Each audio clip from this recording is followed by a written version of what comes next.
Hello बच्चों, let's see this question and here this question says dash started the इजारेदारी system. Question आपसे बोल रहा है कि इजारेदारी सिस्टम डैश ने स्टार्ट किया था, किसने स्टार्ट किया था वो आपको बताना है। तो देखो इजारेदारी सिस्टम क्या है, पहले आपको ये पता होना चाहिए।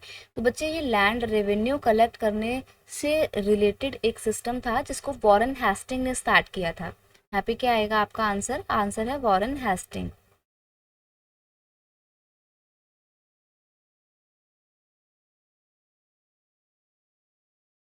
Okay, Warren Hastings started the इजारेदारी सिस्टम। अब इस सिस्टम में क्या होता था, according to this system the right to collect revenue was given to the highest bidder. इसमें क्या होता था कि जो भी पर्सन रेवेन्यू कलेक्ट करेगा उसका कैसे सिलेक्शन होता था कि किसको ये राइट दें कि वो रेवेन्यू कलेक्ट करे on the behalf of British east India company.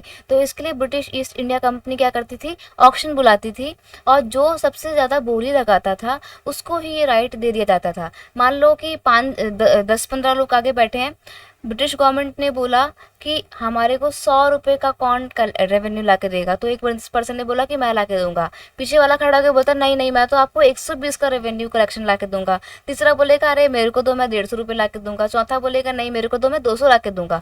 तो ब्रिटिश गवर्नमेंट किसको देगी रेवेन्यू कलेक्शन करने का राइट? ऑब्वियस सी बात है ब्रिटिश गवर्नमेंट उसको देगी ना जो सबसे ज़्यादा रेवेन्यू कलेक्ट करके ला के देगा। तो वही है कि जो हाईएस्ट बिडर होगा, जो सबसे ज़्यादा ऊंची बोली लगाएगा, रेवेन्यू कलेक्ट करने का राइट उसी पर्सन को दिया जाएगा। ये सिस्टम होता था इजारेदारी।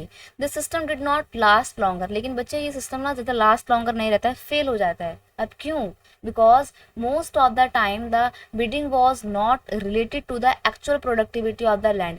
अब देखो उसने बोल तो दिया कि वो 200 रुपये का लाके देगा रेवेन्यू, बट आपको बोलने से पहले सोचना चाहिए था ना कि जिस लैंड से आप लाके देंगे रेवेन्यू वो लैंड कैसा है। आपने उसकी प्रोडक्टिविटी का तो अंदाज़ा लगाया नहीं, बस आपने बिडर हाईएस्ट बिडर के तौर पे ये बोल दिया कि मैं 200 रुपये ला के दूंगा। तो इस वजह से कई बार जो बिडर थे होते थे, जो बहुत ज़्यादा बोली लगाते थे ऊंची, वो कई बार इतनी ज़्यादा बोली लगा देते थे जितना कि लैंड से प्रोडक्शन हो ही नहीं सकता था। तो ऐसे में वो लोग जो ऊंची बोली लगाते थे वो फेल हो जाते थे, वो रेवेन्यू कलेक्ट नहीं कर पाते थे। तो इस चक्कर में ये सिस्टम जो है वो ज़्यादा लंबा जाता नहीं है। ठीक है, तो वॉरेन हेस्टिंग के द्वारा शुरू किया गया इजारादारी सिस्टम फेल हो जाता है।